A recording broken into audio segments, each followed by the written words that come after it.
우리 저번 주부터 이 평신도를 위한 성경 공부가 새롭게 시작되었습니다. 구약 성경, 또 영성일기, 신약 성경 이렇게 준비된 클래스에 많은 분들이, 여러분들이 함께 참여하십니다.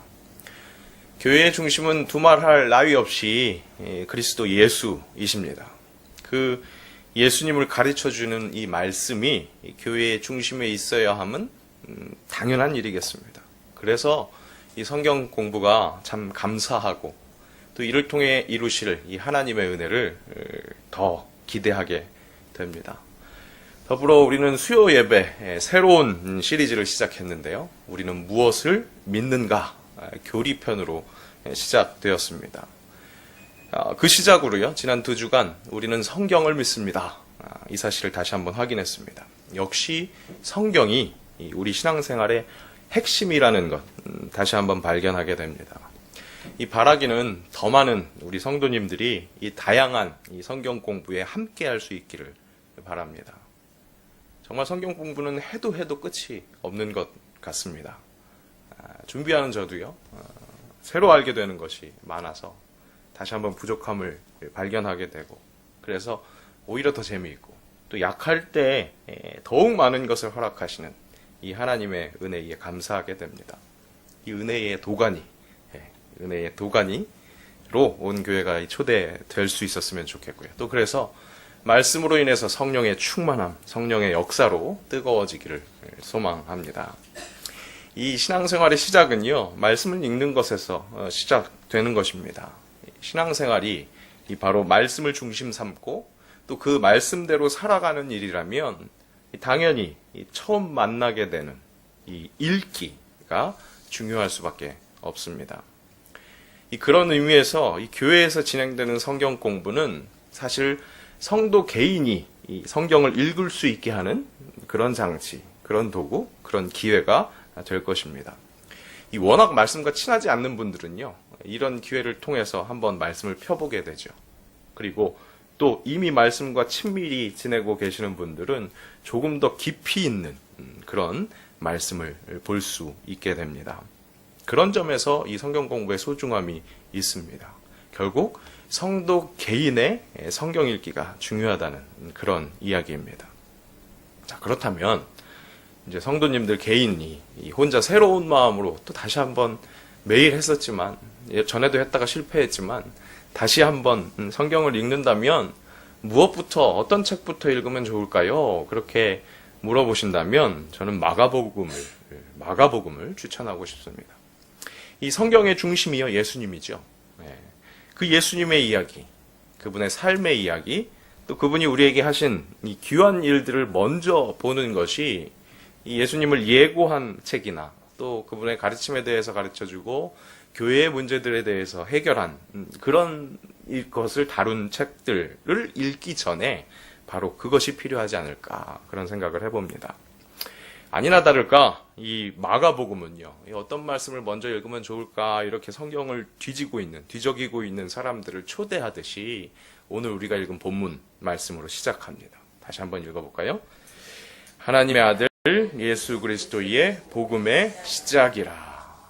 복음서는 아시는 것처럼 이 마가복음 말고도 3개의 복음서가 더 있습니다. 그런데 이 학자들에 의하면 이 마가복음 1장 1절의 이 시작이라는 말과 어울리게 이 마가복음이 복음서 중에서 가장 먼저 기록된 것이라고 그렇게 알려지고 있습니다. 가장 먼저 기록된 것으로 알려진 이 마가복음은 이 복음서 중에서도 가장 짧다는 그런 특징도 가지고 있습니다. 그것도 처음 읽기에 좋은 이유가 될 수 있겠죠. 또 그렇게 짧다 보니까 단도직입적으로 그렇게 이야기가 시작됩니다. 오늘도 시작이라 이러고 바로 시작하죠. 그리고 이야기 전개도 굉장히 빠르게 느껴집니다. 읽어나가는데 비교적 수월할 수 있습니다. 이 마태복음이 어떻게 시작하는지 기억하십니까? 누가 누구를 낳고 누가 누구를 낳고 이 족보 이야기로 시작하는 것 그것과 비교가 되지요. 이 외에도요, 이 마가복음은 다른 복음서들과 확실히 비교되는 그런 특징들이 있습니다. 그 특징들은요, 당연히 이 저자인 마가로 인한 특징이라고 할 수 있겠습니다. 이 하나님의 말씀, 성경은요, 우리가 그렇게 생각하기 쉽죠. 하나님이 어느 날 마가를 붙들어 놓고, 자, 내가 이제 이야기하겠으니 그대로 받아 적어라, 이렇게 생각하기 쉽습니다. 하지만 이 말씀, 하나님의 말씀 그렇게 기술된 것이 아니죠. 저자를 통해서 말씀하시는 이 하나님은요, 이 저자의 성장 배경, 또 그의 생각, 그가 속한 문화, 그런 것을 사용하셔서 인간의 언어로 자신을 보여주십니다. 이렇게 계시, 이 자신을 보여주시는 것을 계시라고 하는데, 바로 이 계시 또한 사람을 통해서 이루시는 하나님의 정말 오묘한 역사입니다. 하나님의 역사는 정말 오묘합니다. 어떻게 이렇게 불완전한 사람을 통해서 완전하신 하나님의 역사를 이루어 가시는지, 이 계시마저도 이 사람을 통해서, 사람의 그 불완전한 모든 것들을 통해서 이루시는 하나님 볼 수 있습니다. 오늘은요, 이 마가라는 사람을 좀 알아보고요. 그리고 마가복음의 특징, 그 마가라는 사람의 특징으로 인한 이 마가복음의 특징을 더 알아보려고 합니다. 또 마가의 눈으로, 마가의 손으로 특별히 더욱더 강조된 이 예수님의 모습, 그것을 좀 깊이 생각해 볼 수 있기를 바랍니다. 그래서 우리의 목표인 것이 있잖아요. 우리의 목표인 말씀대로 사는 것.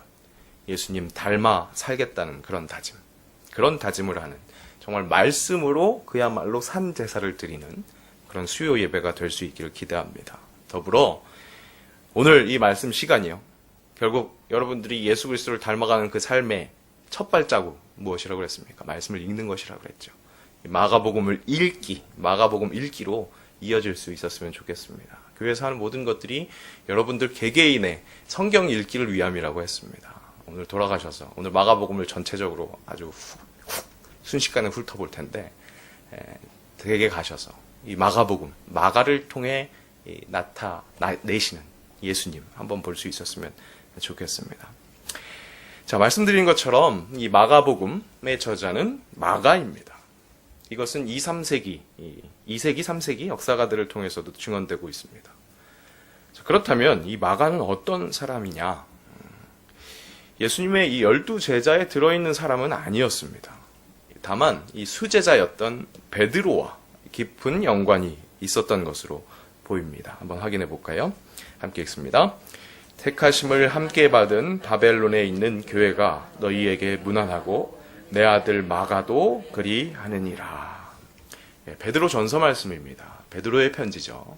베드로의 편지에서 베드로가 마가를 아들이라고 부르고 있습니다. 물론 친아들은 아닙니다. 하지만 마가가 이 베드로와 동역했다는 사실을 알 수 있습니다.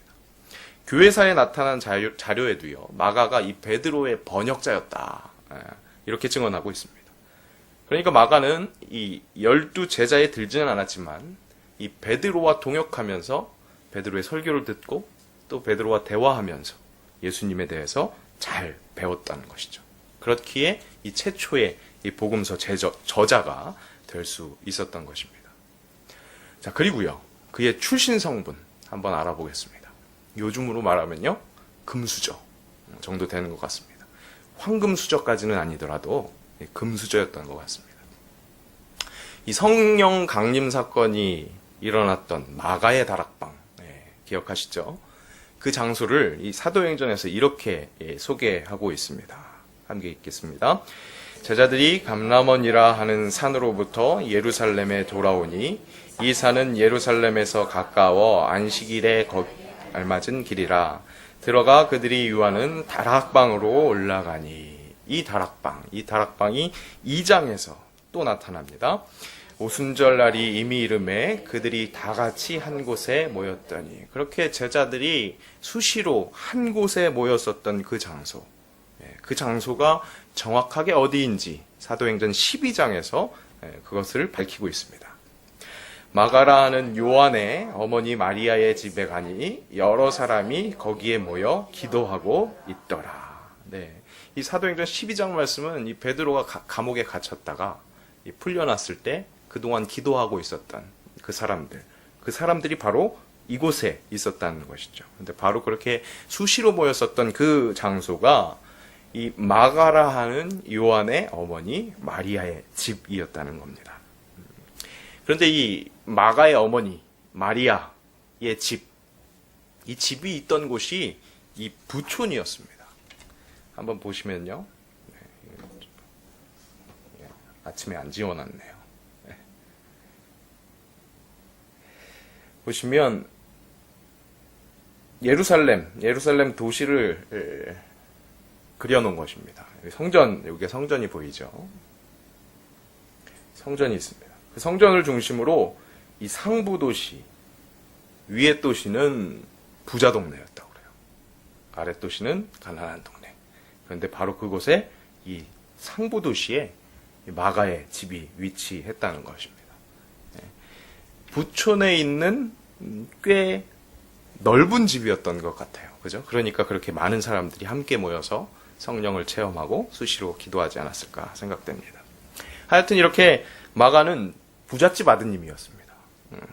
그래서 그런지 이 온실 속에 화초 같은 모습이 드러나기도 하죠.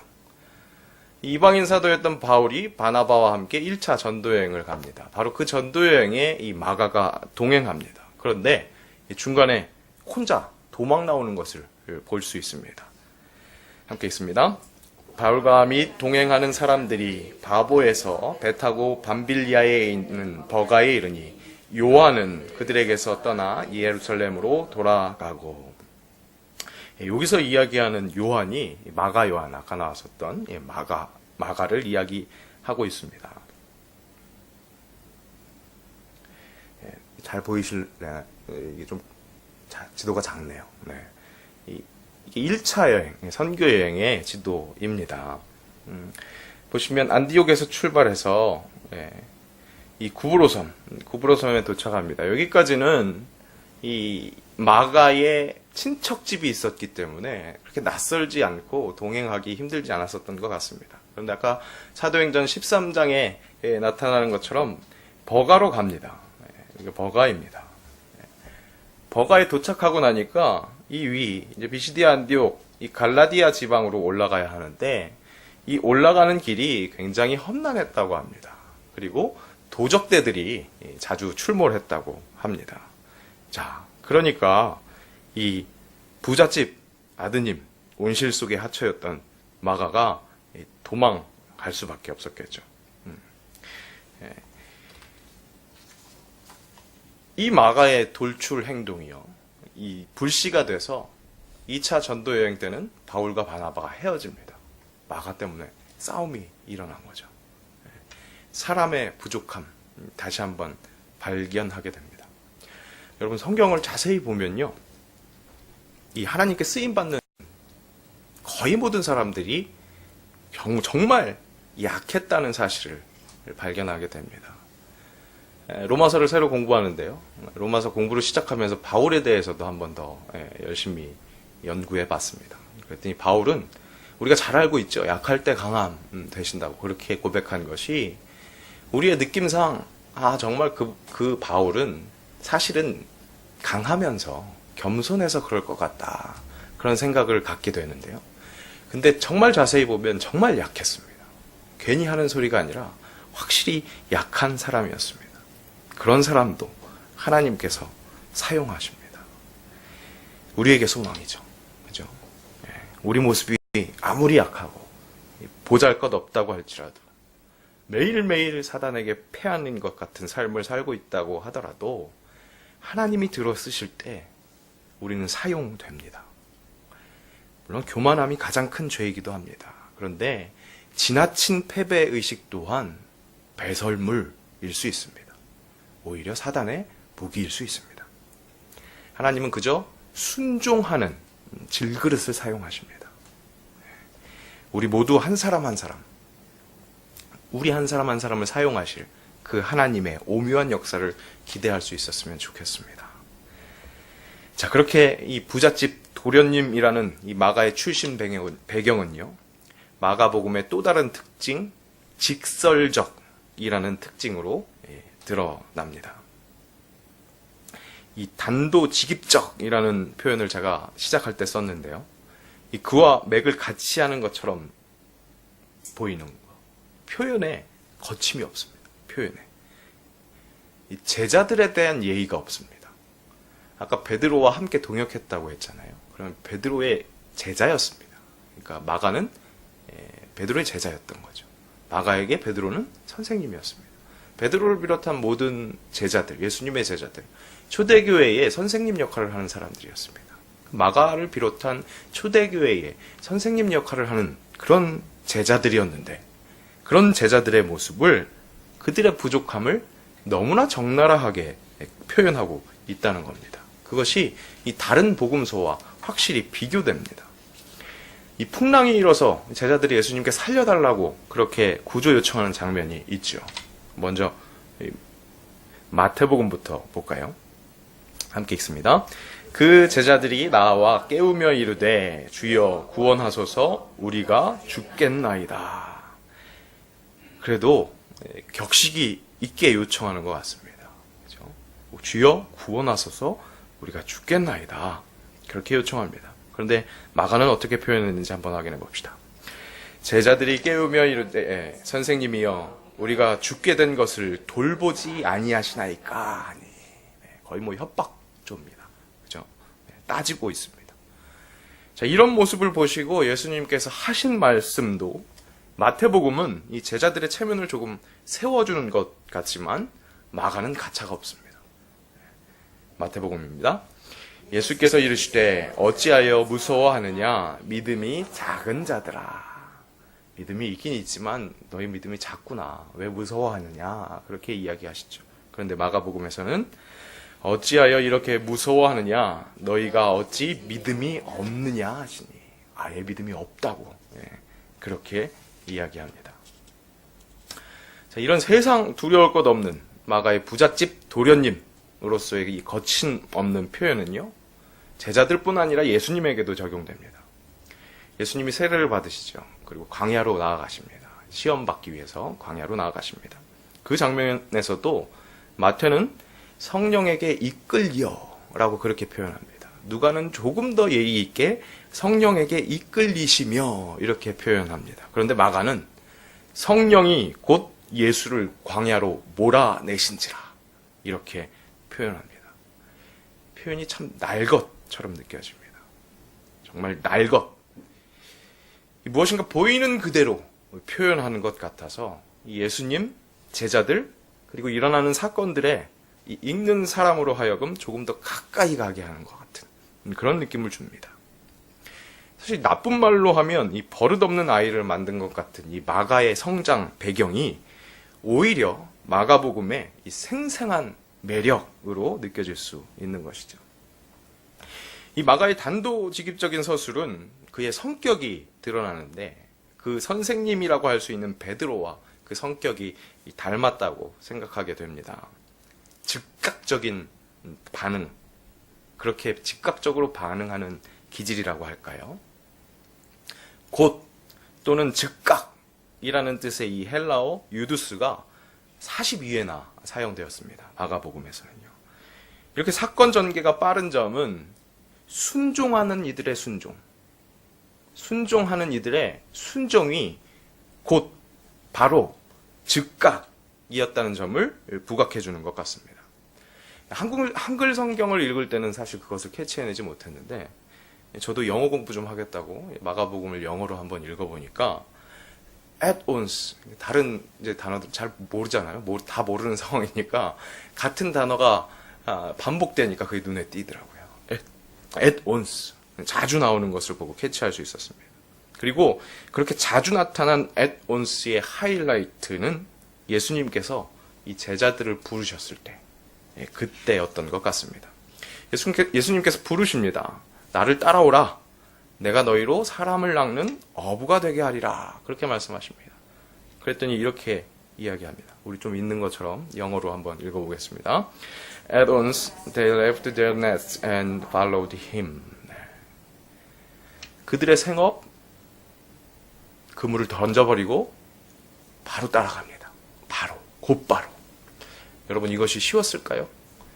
그들의 어부 생활이 지긋지긋했기 때문에, 광채가 나는 예수님이 계셨기 때문에 따라가기 쉬웠을까요?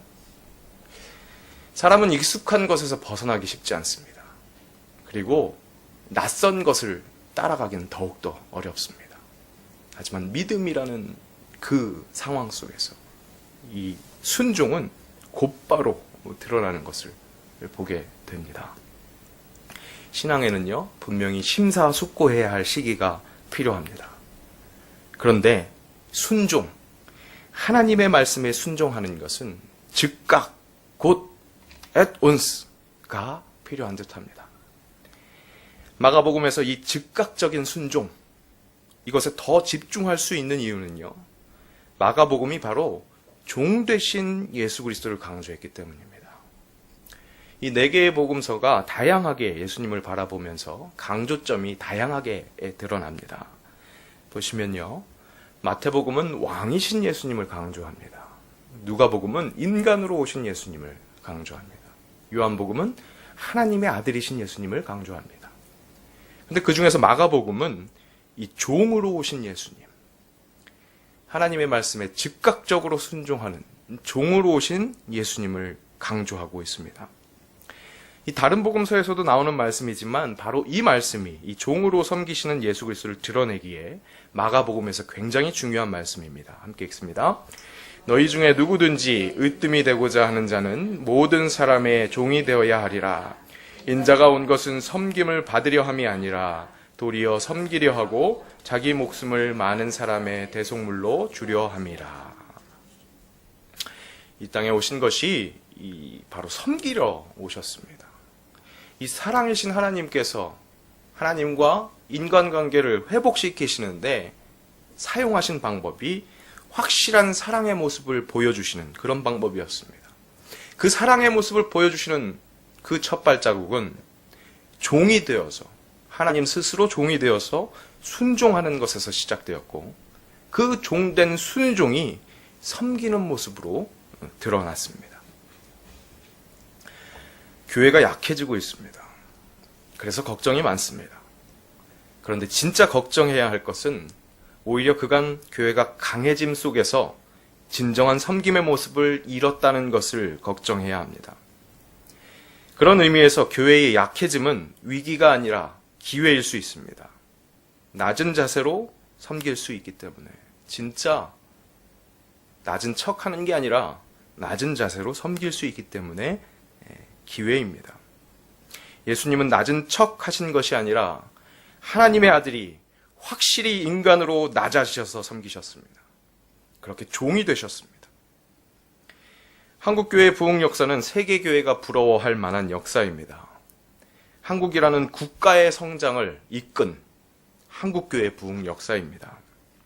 한국이라는 나라가 부강해지면서 그 중심에 있던 한국교회도 부강해졌습니다. 그런데 안타깝게도 그 부강함 속에서 진정한 섬김의 모습을 점점 잃어갔던 것은 아닐까 돌아봐야 합니다. 섬긴다고 하면서 높아진 교회의 위상을 과시하며 섬기는 척하고 있었던 것은 아닐까. 이제는 진정 약할 때 강함 되시는 그 섬김의 자세를 배우고 실천할 때인 것 같습니다. 그리스도 예수, 우리의 주님이 그러셨던 것처럼 진정 낮은 자세로 섬기는 것. 마가복음에서 드러난 이 종으로 오신 예수님, 마가는 그 종으로 오신 예수님이라는 그 도구로 계속해서 이야기를 풀어 나갑니다. 그 모습은 우선 일하는 종으로 그 모습을 드러내고 있습니다. 한번 따라해 볼까요? 일하는 종. 네, 잘 기억하십시오. 일하는 종입니다. 일하는 종. 1장부터 10장까지 단도직입적이고 거침없는 이 마가의 표현 속에서 예수님은 열심히 일하십니다. 종의 모습으로 열심히 일하시며 섬기십니다. 근데 재미있는 것은 그 일하는 모습에서 예수님의 신적 능력이 나타납니다. 그렇게 신적 능력을 집중해서 쓰고 있는 것을 보게 됩니다. 신비한 기적 이야기가 이야기의 중심으로 이어지고 있습니다. 신적 능력이 드러나는 기적 이야기는요, 하나님의 아들로서 그 능력, 그런 힘, 그런 것을 드러내는 것 같습니다. 그러니 종으로 일하시는 모습과 이 거리가 있는 것 같습니다. 하지만 이것은 섬김을 받으려 하는 행동이 아니었습니다. 아까 그 주제 말씀에서 나왔었던 것처럼 섬김을 받으려 하는 행동이 아니었습니다. 하나님의 아들이라는 신적 권위를 드러내며 그래서 세상 권력과 한번 맞서 싸워보고 그래서 권력을 얻기 위함이 아니었다는 사실입니다. 기적의 모습은 먼저 치유의 사역에서 드러납니다. 하지만 이 치유 사역은요, 이 사회적 약자들, 사회적 기피 대상을 회복시켜서 그 약자들이 백성들 안으로 들어올 수 있도록 그렇게 지위를 회복시키는 그런 섬김이었습니다. 예수님이 고쳐주신 병자들은 당시 이 공동체에 함께 있지 못하고 격리되었습니다. 나병 환자가 그랬죠. 혈루증 여인이 괄시 받았습니다. 당시 병자는 성전에서 예배도 함께 드리지 못하는 자들이었습니다. 이들을 회복시키는 예수님의 섬김이었습니다. 이사야에도 이 메시아의 약자들을 회복하는 그런 사역이 예언되었었죠. 이사야 35장 5절에서 6절입니다. 그때에 맹인의 눈이 밝을 것이며 못 듣는 사람의 귀가 열릴 것이며 그때에 저는 자는 사슴같이 뛸 것이며 말 못하는 자의 혀는 노래하리니 이는 광야에서 물이 솟겠고 사막에서 시내가 흐를 것임이라. 아멘. 자, 기적으로 풀어나가시는, 기적으로 일해 나가시는 예수님. 그 기적은 치유뿐 아니라 다른 기적으로 나타납니다. 그리고 그 기적은 결코 섬김을 받기 위한 기술이 아니었습니다. 예수님의 기적 하면 대표적으로 떠오르는 사건이 있죠. 오병이어의 기적입니다. 오병이어의 기적. 여러분 혹시 그런 생각 해보셨습니까? 장정만 5,000명을 먹였다고 했습니다. 장정만 5,000명. 장정만 5,000명이면 군대를 조직할 수 있습니다. 군대로 삼을 수 있습니다. 마가복음은 그렇게 그 장면이 충분히 군대를 연상시킬 수 있는 장면이라는 것을 표현하고 있습니다. 제자들에게 명하사 그 모든 사람으로 떼를 지어 푸른 잔디 위에 앉게 하시니 때로 100명씩 50명씩 앉은지라. 여기서 제자들에게 명하사라고 표현했던 이 헬라어 에피타수는 당시 군사령관이 병사에게 명할 때 사용되는 그런 용어였습니다. 그렇게 보니까 100명씩 또 50명씩 앉았다는 그 장면도 규모 있게 앉았다는 그 모양도 군대 도열을 연상하게 합니다. 이 오병이어의 기적으로 사람들이 모였고 그 기적을 경험한 사람들이 예수님을 우두머리 삼을 수 있었습니다. 충분히 권력을 가질 수 있었다는 그런 이야기입니다. 자, 이 점이 확실히 부각되는 것이요. 이 오병이어 사건이 마가복음 6장에 나타나거든요. 그 6장 바로 앞에 이 세상 권력 헤롯 안디바가 세례 요한의 목을 자르는 사건이 나타납니다. 세상의 권력을 휘두르는 이 헤롯 왕과 또 양을 섬기는 이 목자의 모습이 바로 붙어서 대조되고 있습니다. 실제로 예수님은 그 기적의 자리에서 예수님을 기다리고 있던 그 5,000명을 보시고 이렇게 이야기하셨습니다. 예수께서 나오사 큰 무리를 보시고 그 목자 없는 양 같음으로 인하여 불쌍히 여기사 이에 여러 가지로 가르치시더라. 목자가 양을 돌보듯이 시편 23편에 이 원수의 목전에서 상을 베푸시고 이 푸른 풀밭에 눕히시는 것처럼 이 횡포를 저지르고 있는 그 당시의 권력자 이 헤롯 안디바의 목전이지만 이 백성들을 잔디에 앉히시고 또 말씀을 먹이시고 이 회복시키는 그런 모습입니다. 하나님의 말씀에 순종하는 종의 모습으로 그렇게 기적을 베풀고도 그 기적으로 섬김을 받으려 함이 아닌 진정으로 섬기는 종으로 열심히 일하신 그 예수님 볼 수 있습니다. 분명 예수님은 이 하나님의 아들이었습니다. 마가복음에서도 그 사실을 계속해서 이야기하고 있습니다. 더러운 귀신들도요, 하나님의 아들이라고 칭했다고 그렇게 진술합니다. 하늘에서 들려오던 그 소리, 내 사랑하는 아들이니 너희는 그의 말을 들으라. 그 사건도 그대로 기술하고 있습니다. 또 마지막 순간에는 이 이방인 백부장까지도 이 사람은 진실로 하나님의 아들이었도다. 이렇게 고백하는 것을 볼 수 있습니다. 하지만 마가복음은 그 하나님의 아들이 종의 모습으로 순종하셔서 끝까지 일하셨다는 것을 강조합니다. 일하는 종. 그 일하는 종의 가장 중요한 일, 마지막 일은 고난받는 일이었습니다. 함께 따라해 보겠습니다. 고난받는 종. 한 번 더. 고난받는 종. 네. 결국 일하는 종으로 가장 중요하고 큰 일은 고난받는 일이라는 것을 가만히 보시면 분량을 통해서도 알 수 있습니다. 마가복음이 총 16장입니다. 여기서 나타난 고난받는 종을 표현하고 있는 것은 예수님의 그 일주일의 순환주의를 표현하고 있습니다. 다른 기간이 훨씬 더 깁니다. 공생애 33년이었다면 그 일주일의 사건을 기록하는데 총 16장 중에 40%가 넘는 11장에서 15장 그렇게 설명하고 있습니다. 고난받는 종의 모습이 바로 우리를 구원할 그리스도 예수의 모습이었다는 것, 그것을 힘있게 역설하고 있는 것입니다. 마가복음을 처음 읽게 될 사람들은 이 로마의 기독교인들이었습니다. 베드로가 순교했습니다. 바울이 순교했습니다. 교회의 중심을 잃고 있었던 이 초대교회 성도들, 그 중에서도 이 로마의 박해 속에서 도대체 하나님의 뜻은 어디에 있는 것인가, 그렇게 고통 속에 있는 사람들이었습니다. 그 속에서 몇몇 사람들은 무력투쟁을 고민하기도 했습니다. 그런 그들에게 고난받는 종, 비폭력주의자 예수가 우리의 그리스도임을 이야기합니다. 하나님의 아들 예수 그리스도의 복음의 시작이라. 그 복음은 이미 시작되었다. 우리가 생각하는 구원, 우리가 생각하는 방법으로, 그래서 우리가 생각하는 복음, 그 기쁜 소식을 초월하는 새하늘과 새 땅을 이루실 그리스도의 복음이 바로 여기에 있다.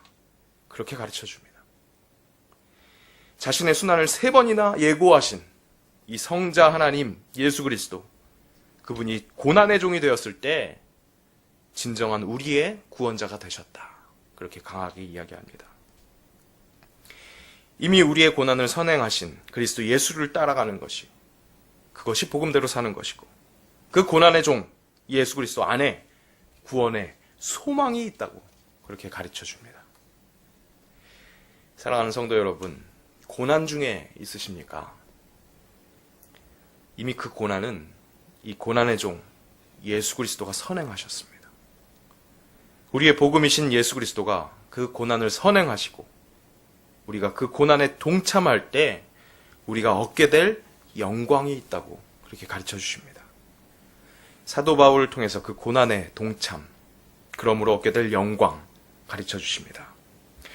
자녀이면 또한 상속자, 곧 하나님의 상속자요 그리스도와 함께한 상속자니 우리가 그와 함께 영광을 받기 위하여 고난도 함께 받아야 할 것이니라.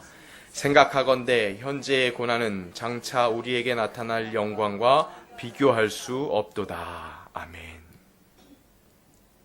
그 영광과 비교할 수 없습니다. 지금 우리가 겪게 되는, 우리가 느끼고 있는 이 고난은 장차 우리에게 나타날 그 영광과 비교할 수 없습니다. 마지막으로 이 장차 우리에게 나타날 영광, 그 모습을 보여주신 그 승리의 종을 보여주십니다. 함께 따라합니다. 승리의 종. 네, 다시 한번 제가 하면 따라하게 보겠습니다. 승리의 종. 네. 1번이 뭐였었죠? 기억하세요? 네, 우등생이십니다. 1번 다시 한번 다 같이 기억해 볼까요? 1번 일하는 종, 네. 2번 고난의 종, 고난받는 종, 3번 승리의 종. 네. 죽음 후의 부활, 이 완전한 순종으로 완전한 승리하신 이 그리스도 예수가 드러납니다. 함께 읽습니다. 주 예수께서 말씀을 마치신 후에 하늘로 올려지사 하나님 우편에 앉으시느니라. 하나님 우편에 앉으신 승리의 종. 바울을 통해서도 그 종 되신 예수 그리스도의 최후 승리의 모습을 보게 됩니다. 이러므로 하나님이 그를 지극히 높여 모든 이름 위에 뛰어난 이름을 주사 하늘에 있는 자들과 땅에 있는 자들과 땅 아래에 있는 자들로 모든 무릎을 예수의 이름에 꿇게 하시고 모든 입으로 예수 그리스도를 주라 시인하여 하나님 아버지께 영광을 돌리게 하셨느니라. 아멘. 승리하는 종. 우리가 함께할 영광의 모습입니다. 마가를 통해서 보여주신 이 종으로 오신 예수님을 함께 보았습니다. 마가가 이 하나님의 아들 예수 그리스도의 복음의 시작이라 그렇게 선포하며 종 되신 예수님을 소개합니다. 여러분, 복음은 우리 안에 이미 시작되었습니다. 세상 법칙 속에 그 기쁜 소식이 아닌 하나님의 아들이 종이 되셔서 우리를 섬기신 그 세상 법칙을 초월한 진짜 기쁜 소식입니다. 이제는 우리 안에 이 복음이 드러나야겠습니다. 일하시는 종으로 오셔서 열심히 섬기신 그 모습처럼 우리도 쓰임받아서 섬기기를, 그것을 사모합시다. 교회에서 쓰임받는 것, 또 교회뿐 아니라 삶의 자리에서 사람들을 섬길 수 있는 것, 종으로 오신 예수 그리스도를 닮아가는 것입니다. 그러니까 그것이 복음으로 살아가는 진정한 복입니다. 부르실 때 순종하십시오. 들리는 것부터가 복입니다. 즉각 순종하십시오. 요즘에 그런 말씀들 많이 하십니다. 무엇인가 부탁드리면 기도해 보겠습니다. 기도해 보겠습니다. 예, 얼마 전에 들었던 얘기인데 어떤 지혜로운 사역자께서 저도 기도하고 말씀드리는 겁니다. 그렇게 얘기하셨답니다. 예. 기도한다는 얘기 결코 쉽게 할 얘기는 아닙니다. 하지만 말씀 안에서 순종이 필요할 때 우리에게 즉각적인 예수 그리스도에게 보여주신 마가복음을 통해서 보여주신 그 모습처럼 즉각적인 순종이 필요합니다. 말씀드리는 것처럼 들리는 것부터가 복입니다. 남에게 보이지 않는 것, 나에게 보이는 것이 복입니다. 간혹 가다가 그렇게 불평하죠. 저 사람은 어떻게 아무것도 안 할 수가 있나. 그 사람에게 보이지 않는 나에게 보이는 그것이 복입니다. 거기에 순종할 수 있는 것, 복입니다. 예수님 닮아갈 수 있기 때문에. 고난받는 종의 모습이 장차 얻게 될 영광에 필요한 모습이었다는 것. 고난 중에 계시는 분들, 우리가 이 동참하는 고난, 그 속에는, 그 환난에는 인내를 낳게 되고 그 인내는 연단은 소망을 낳는다는 것을 잊지 맙시다. 그 소망은 그리스도 예수가 승리의 종 되셨던 것처럼 우리도 승리를 맛보게 된다는 그 사실임을, 그것을 명심합시다. 그렇게 하나님의 아들 예수 그리스도의 복음으로 살아가는 우리 모두가 되기를 간절하게 기도하며 또 진정으로 축복합니다. 기도하겠습니다.